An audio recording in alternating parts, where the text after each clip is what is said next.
Hello दोस्तों, welcome my YouTube channel Bablu ji के trick में। तो दोस्तों, आज मैं साइंस का चैप्टर नंबर 3 लेके आया हूँ। चैप्टर नंबर 3 का नाम है धातु एवं अधातु। Revision class by Bablu Kumar, class 10th का विद नोट्स के साथ में। तो पाठ का नाम है चैप्टर नंबर 3 पाठ नाम क्या है? धातु एवं अधातु। धातु एवं अधातु।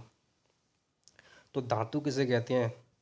धातु का ज्ञान बहुत ही पुराना है। कॉपर वह पहली धातु है जिसका उपयोग बर्तनों, हथियारों तथा अन्य सामानों को बनाने में किया गया था। आजकल धातुओं का प्रयोग पुल, हवाई जहाज, रेल तथा अन्य वस्तुओं को बनाने में किया जाता है। धातुओं के उदाहरण आयरन क्या कहते हैं? फेरस। कॉपर का सूत्र क्या होता है? एल्यूमिनियम का सूत्र क्या होता है? Al। मैग्नीशियम, लेड क्या होता है? Pb। Zinc, Zn। Sodium, Na। धातुओं के भौतिक गुणधर्म। धातुओं की सतह चमकदार होती है, इस गुण को धात्विक चमक कहते हैं। धातुएं सामान्यतः कठोर होती हैं, प्रत्येक धातु की कठोरता अलग अलग होती है।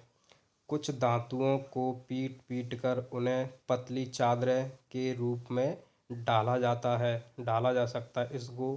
इस गुण को आघात वर्धनता कहते हैं।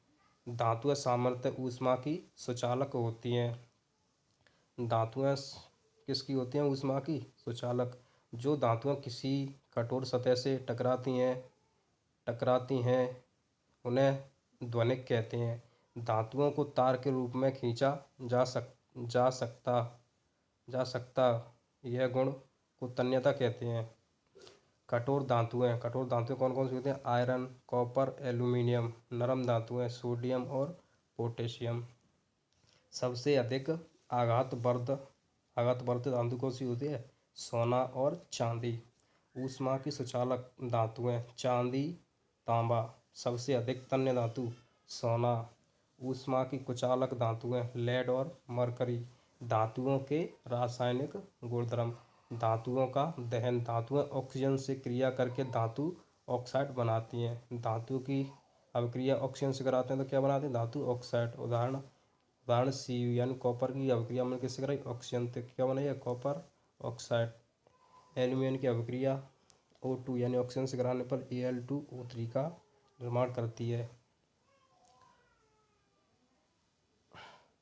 और क्या है?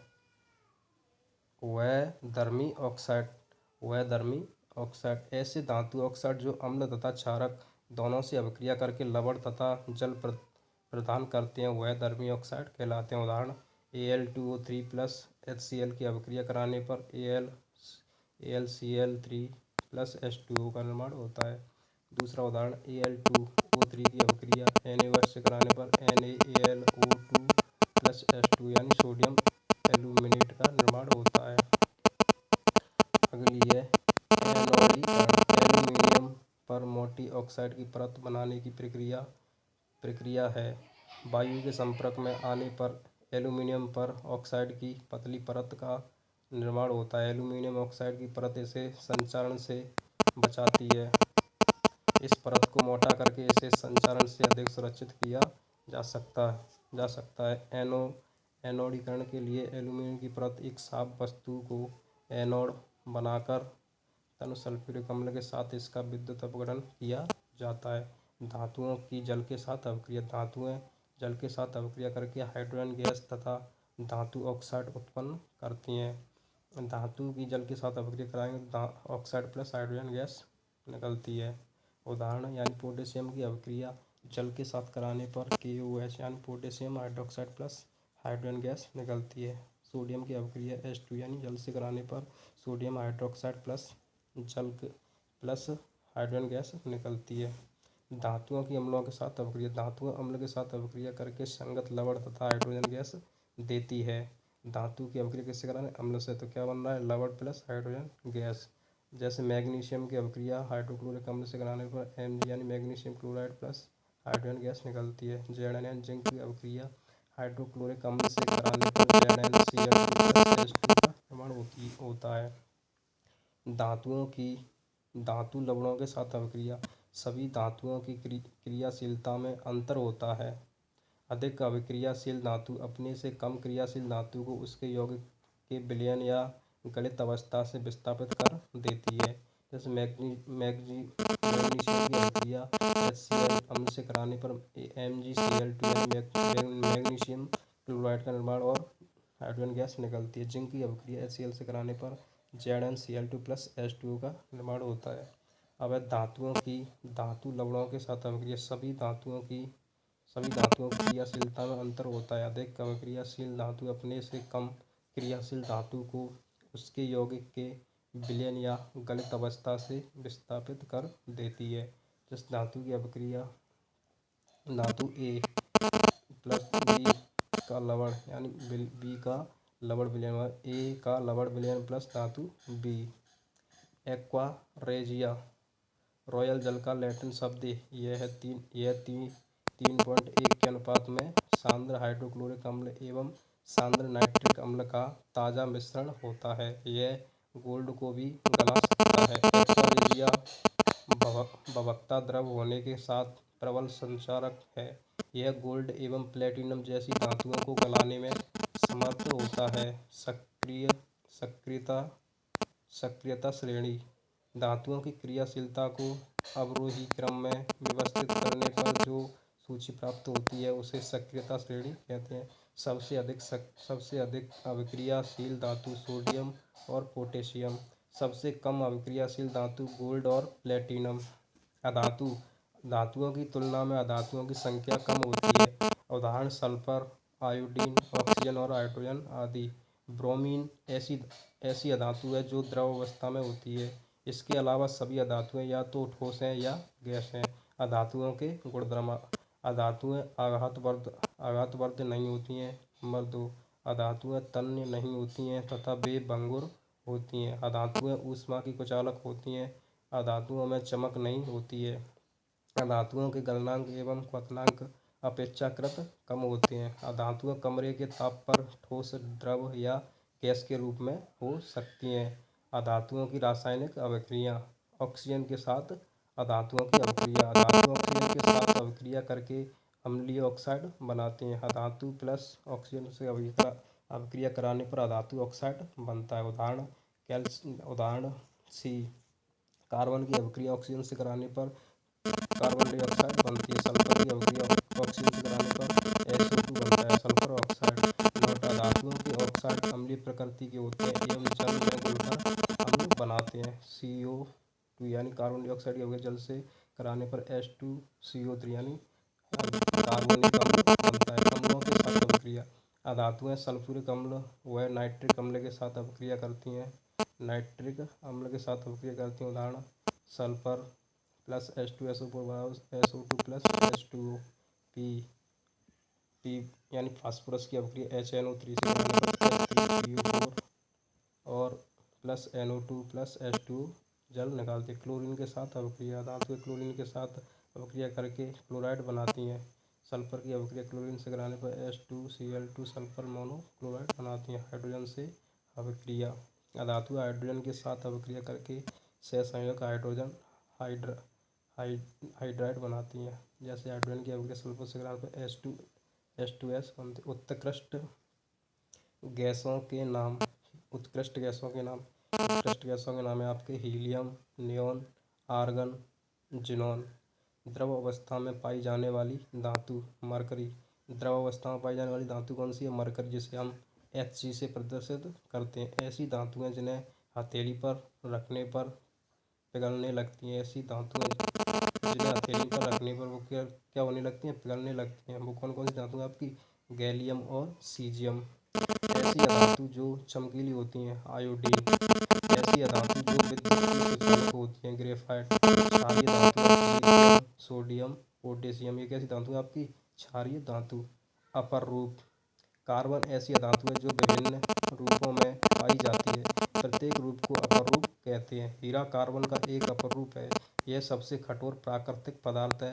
इसका गलनांक एवं क्वथनांक बहुत अधिक होता है। कार्बन का एक अन्य अपर रूप ग्रेफाइट जो विद्युत का संचालक होता है। आयनिक यौगिक धातु से अधातु में इलेक्ट्रॉन स्थानांतरण से बने यौगिकों को आयनिक यौगिक व वैद्युत संयोजक यौगिक कहा जाता है। उदाहरण NaCl, LiCl, CaCl2, CaO, calcium oxide, MgCl, magnesium chloride. आयनिक यौगिकों के गुणधर्म। नंबर 1, भौतिक प्रकृति। आयनिक यौगिक सामान्यतः ठोस एवं कठोर होते हैं, क्योंकि इन यौगिकों में विपरीत आवेशित आयनों के मध्य प्रबल स्थिर वैद्युत आकर्षण बल कार्य करता है। सामान्य रूप से इनकी प्रकृति भंगुर होती है। गलनांक एवं क्वथनांक। आयनिक यौगिकों का गलनांक एवं क्वथनांक बहुत अधिक होता है, क्योंकि ये मजबूत वैद्युत वाहक बल के द्वारा जुड़े होते हैं। घुलनशीलता। वैद्युत संयोजक यौगिक सामान्यतः जल में घुलनशील तथा केरोसिन, पेट्रोल आदि जैसे विलायकों में अम्लीय होते हैं। विद्युत चालकता। ठोस अवस्था में आयनिक यौगिक विद्युत का चालन नहीं करते, परंतु आयनिक यौगिक गलित अवस्था में विद्युत का चालन करते हैं। धातुओं की प्राप्ति। पृथ्वी की भूपर्पटी में प्राकृतिक रूप से पाए जाने वाले तत्वों या यौगिकों को खनिज कहते हैं। जिन खनिजों में कोई विशेष धातु काफ़ी अधिक मात्रा में होती है, जिसे निकालना लाभकारी होता है, उन खनिजों को अयस्क कहते हैं। धातुओं का निष्कर्षण। कुछ धातुएं भूपर्पटी में स्वतंत्र अवस्था में पाई जाती हैं तथा कुछ धातुएं अपने यौगिक के रूप में मिलती हैं। सक्रियता श्रेणी में नीचे आने वाली धातुएं सबसे कम क्रियाशील होती हैं एवं स्वतंत्र अवस्था में पाई जाती हैं, जैसे सोना, चांदी, तांबा आदि। अयस्कों का समुद्रीकरण, समृद्धीकरण। पृथ्वी से निकाले गए अयस्कों में मिट्टी, रेत आदि बहुत सी अशुद्धियाँ होती हैं, जिन्हें गैंग कहते हैं। अयस्कों से सर्वप्रथम गैंग को हटाया जाता है। अयस्क एवं गैंग के भौतिक व रासायनिक गुणधर्मों के आधार पर विभिन्न तकनीकों का प्रयोग गैंग को हटाने में किया जाता है। सक्रियता श्रेणी में नीचे आने वाली धातुओं का निष्कर्षण। सक्रियता श्रेणी में नीचे आने वाली धातुएं कम अभिक्रियाशील होती हैं। इन धातुओं के ऑक्साइड को केवल गर्म करने से ही प्राप्त किया जाता है। पारे का एक प्रमुख अयस्क सिनाबार HgS है। सक्रियता श्रेणी के मध्य में स्थित धातुओं का निष्कर्षण। आयरन, जिंक, कॉपर आदि की अभिक्रियाशीलता मध्यम होती है। प्रकृति में यह धातुएं प्राय सल्फाइड या कार्बोनेट के रूप में पाई जाती है। वर्जन। सल्फाइड अयस्क को वायु की उपस्थिति में अधिक ताप पर गर्म करने पर यह ऑक्साइड में परिवर्तित हो जाता है। यह प्रक्रिया वर्जन कहलाती है। उदाहरण ZnS+O2 यानी ZnO+SO2। निस्तापन। कार्बोनेट अयस्क को शीत वायु में अधिक ताप पर गर्म करने से यह ऑक्साइड में परिवर्तित हो जाता है। इस प्रक्रिया को निस्तापन कहते हैं। उदाहरण ZnCO3, ZnO+CO2। थर्मेट अभिक्रिया। आयरन ऑक्साइड यानी Fe2O3 से क्या कहते हैं, आयरन ऑक्साइड के साथ एल्यूमीनियम की अभिक्रिया का उपयोग रेल की पटरी एवं मशीनी पुर्जों की दरारों को जोड़ने के लिए किया जाता है। इस अभिक्रिया को थर्मेट अभिक्रिया कहते हैं। उदाहरण Fe2O3 की अभिक्रिया Al यानी एल्यूमीनियम से कराने पर किससे कराने पर, रुको दोस्तों,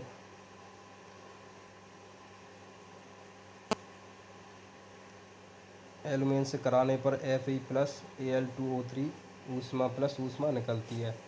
सक्रियता श्रेणी में सबसे ऊपर स्थित धातुओं का निष्कर्षण। तो कार्बन के द्वारा सोडियम, मैग्नीशियम, कैल्शियम, एल्यूमीनियम आदि के ऑक्साइड का अपचयन करके उन्हें धातुओं में परिवर्तित नहीं किया जा सकता है। इन धातुओं को विद्युत अपघटनी अपचयन द्वारा प्राप्त किया जाता है। धातुओं का परिष्करण। विभिन्न अपचयन प्रक्रमों से प्राप्त धातुएं पूर्ण रूप से शुद्ध नहीं होती हैं। धातुओं से अपद्रव्य हटाने के लिए सबसे अधिक प्रचलित विधि विद्युत अपघटनी परिष्करण विधि है। विद्युत अपघटनी परिष्करण विधि कॉपर, जिंक, टिन, चांदी, सोना जैसी अनेक धातुओं को विद्युत अपघटन द्वारा परिष्कृत किया जाता है। इस प्रक्रम में अशुद्ध धातु को एनोड तथा शुद्ध धातु को कैथोड पर लगाया जाता है। धातु के लवण के विलयन को विद्युत अपघटन के रूप में उपयोग में लाया जाता है। अम्लीकृत कॉपर सल्फेट का विलयन विद्युत अपघट्य है।